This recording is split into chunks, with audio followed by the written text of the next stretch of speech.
plays a lot in the way the chocolate breaks up. And just like I missed a bump, that bit of cardboard has come out. Oh yeah, I like it when they blow up like that. And what I like to look at, because I'm an explosive nerd, is this is the top of his little head, there's his little ear, and you can see in here that it started to crack, but explosives have this uncanny nature of taking the easiest way out, and in the fact that that's shaped like that at the top of his head, there'd be a bit of strength in that because of the nature of the shape there. And if I just crack it here, you'll see that crack opening up. It just couldn't break that. But yeah, sometimes shape can aid in, well, strength, and obviously thickness can aid in strength as well. Well, talking Tom, from this chaos, there is always lots of things to learn. Well, the cat has spoken. Do you remember a few videos back when we had a bit of fun with that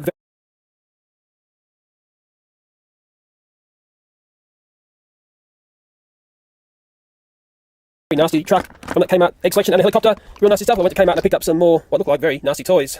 Well, here's the Kmart cattle dog. We call it cattle dog in Australia. There's Kmart symbol up there. Some people didn't believe me though. Maybe it's coming from Kmart. Well, I'll show you guys.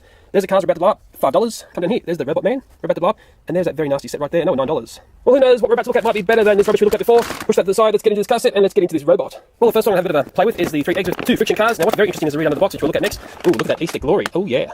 Well, having a read of the underneath this box, and what I'm looking for is to find out whether the chocolate eggs are made in Australia or China. I can't see anywhere which indicates to me that the eggs come from Australia. I take it the toy and the chocolate and the packaging is all from China. What I like to look out for are Easter goodies where the chocolate is actually made in Australia or anywhere but China. And first off, I'd like to take a look at is one of these Chinese eggs. The first thing I'd say is that the foil wrapping on it is a little bit rough and ready. In fact, all been done a little bit rough and ready.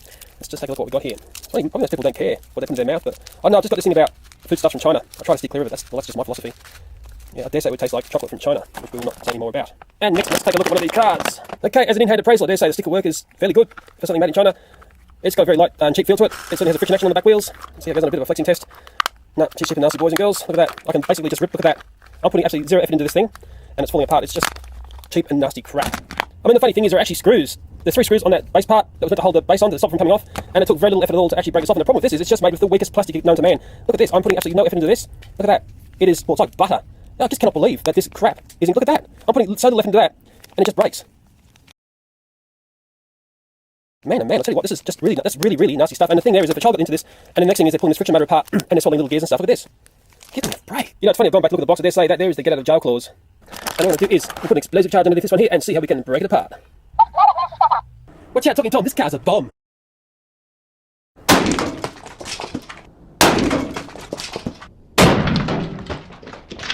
Well, it's one of those ones, so now you see it, and now you don't. And it's very interesting to me, the explosives are telling us a material science story here. Just look at the way that car, when the charge is in the centre, they had Play-Doh around it. I use the Play-Doh to focus the charge. Look at the way that bottom piece is basically just, you know, taken out where the blast was. It's sheared here and sheared at the back here. And a lot of that bottom plastic has broken up into little tiny fragments like that. That's telling me just how low quality that bottom piece was. The top piece is fairly bit better. It's broken up into larger pieces. And the back of the car is here. The roof part's been blown off. But and just seeing the way this is broken up, that's really telling us more of a story than anything else here. If you think back to when I blew up this helicopter, it actually had 3 charges in it. That little car over there only had 1. But the helicopter didn't break apart into tiny fragments. It broke apart into major components. That's telling me that, you know, that plastic is quite robust and it took a fair bit of a blast 3 times over. This car is a totally different story. From seeing the way that's fragmented up, this is the real nasty, nasty stuff. This is the sort of stuff you just don't want to touch. From what I've seen going on here, it has me quite fearful for what I'm going to find in that big bad puppy. And before I come in and destroy this crazy robot with the Chinese eggs on top, remember from Kmart Australia, that toy there is $9. Let's have this as a bit of an Easter thought. What do you think? That for $9? Well, the way I see it in Australia is if you head down to the reject shop, you could have picked up a beautiful die-cast Lightning McQueen and other characters there for $4. $4 for that. In other shops, they're $10. You can see them for $15 if you go to the wrong shops. And $4 for a beautiful Lindt Kinder Bunny. So between those two, there, you're looking at $8. $8 versus $9 for what is essentially, well, you say it, I can't. And sure, the reject shop are doing those beautiful 100 gram Lindt Bunnies for $4, but stop press. Tajay have come in and matched the price, $4, so it's an Easter Bunny showdown. Mind you, what I notice here is Tajay have the exclusive hazelnut Lindt Bunny.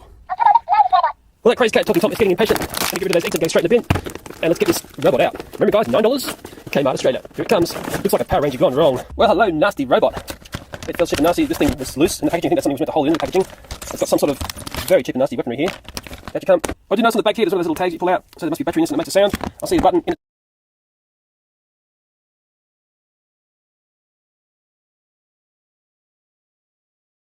Something there, what's it going to do? It sounds just like the knockoff toys that I find in the markets. Funny that. Well, sure, it's got a gun, and maybe some people think this is a very impressive toy, but I can tell you that by just manipulating this thing and having a feel of it, it is very cheap and nasty. It is right up there for the lowest of the low. I don't know why this stuff is being sold in major retailers. It's the sort of thing that you would find at the dark markets where I find knockoff toys. It's got a little battery warning, got one of those little batteries inside that sadly these days children choke on. I don't know. I'd love to know your thoughts on it. I don't want to say too much more. I'll let the audience have their say on what they think about this stuff. I know some people say, oh, Leo, it's the sort of stuff you see that's right for around Easter time, but I don't see why this stuff should be in major retailers. I really don't understand that. And even before I try and change this and blow it up or whatever, I'll prove my point here. This toy has not even been made right. Look at the leg here. Can you see that? Let's take a close look down here. Well, I haven't even started to try and pull this apart, and out of the box it wasn't even made right. I mean, look at that there. This top part of the leg here should be across a bit, and there would be little lugs that would fit into those holes. They couldn't even make it right in factory. And if I just give a little bit of manipulation, it's starting to come apart. I mean, how low can you go? It's just complete and utter rubbish. And I hope those that came out are watching this. If I open the leg up here, I'll just show you how poor this is. They've got it's short been screwed together, but the screw is actually mangled where it should have gone in. So when they put the screw in, all it's done is it's butchered up the plastic. And maybe if we come in and take a look at the weaponry on this big bad puppy. Oh, it's nasty, nasty stuff. And maybe from looking at this, we can have a new term in life. We've heard of the smoking gun, but how about the choking gun? Well, it's time to send this Easter intergalactic warrior to a better place. Maybe I'll put an explosive charge right in the cake hole.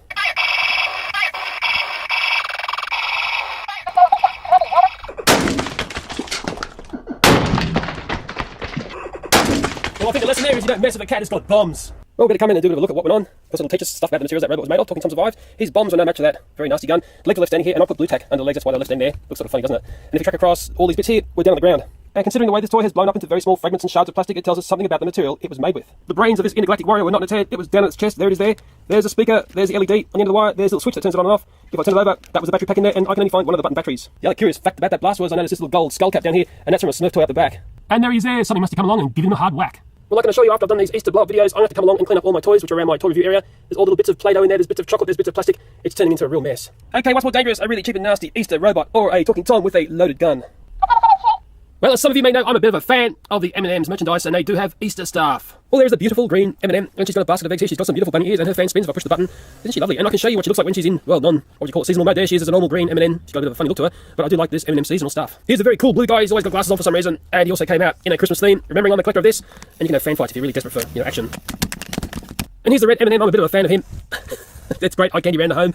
Oh, I can't help myself, can I? And what's sort of nice about these is you get a little bag of M&Ms. It's only 13.5 grams of like the bad stuff, but you get a great toy, and I sort of don't mind these for that reason. Well, Easter time tends to be the time of the bunny wars. I've got 3 chocolate bunnies here, but you know what? There's one bunny here I wouldn't touch. Let's take a look at these 3 bunnies, which sort of cost around the same money. The first one we're going to look at is the beautiful Ferrero Rocher bunny. It's the new bunny on the block in a sense. It's a very popular bunny from what I can see. It sells in the shops really well. It's 100 grams of chocolate, and it's got hazelnut in there. If you like those Ferrero Rocher chocolates, you're going to love this one. It's made in Italy, so I've got absolutely no problems with that. It's a beautiful bunny. The next one is the Lindt chocolate bunny. This is the, you might say the classic bunny. This is the one that everyone's chasing. This is hyper popular from what I can see. I read the wiki page about this guy. He's very interesting. It's 100 grams of chocolate. It's between $4 to $5 in Australia. Most of the prices come down in some shops now. The Reject shop, I think, is forced that. The cheapest I saw them first off was a Reject shop at $4. This one's made in Germany. I've got no problems with chocolate coming out of Germany at all. I love any chocolate coming out of Europe. But the bunny up the back there is a totally different animal. But let's move aside these very high quality chocolate bunnies, and let's bring forward this one here, which is a bit of a different beast. This is a Kmart $5 chocolate bunny. It's 160 grams. The problem I've got with this is it's made in China. There's no way I'm going to buy that versus that or that. That's just me speaking personally. I don't know what you feel about chocolate from China. Well, what I'm planning on doing is blasting that Kmart bunny to smithereens, but I'd like to unwrap this beautiful Ferrero Rocher bunny to see how it looks. Well, these bunnies come with a little ID tag around their neck, sort of tells you about the chocolate, a bit of nutritional information there, and I'm going to try and start and unwrap it underneath here. With gloves on, it's very difficult. Could turn into an epic fail. I'm really having to dig into this. Oh, I think I'm just mashing the chocolate at the bottom now. I've got to start here. Got to start at home. Oh, come on. Up this way. Oh, yeah. Oh, the smell. Oh, the smell is beautiful. And it looks great. Look at those nuts there. If you like those Ferrero Rocher doodahs, I mean, oh, look, he's a fantastic looking bunny. He looks beautiful. Look at his little face. Look at that, he's carrying an egg. As bunnies do at Easter time. But I'll tell you what, that's a stunning looking bunny, and boy, it smells great. Well, I'll tell you what, guys, this is instant temptation for me because this bunny smells beautiful. It looks beautiful, but what I'll do is I'll take him inside, and I'm pretty sure my family will enjoy nibbling into him. As this bunny here, a totally different fate awaits him, and I think a nice little charge right in his bunny tail is going to sort him out. Well, being a Chinese bunny, I'm sure you're used to fireworks.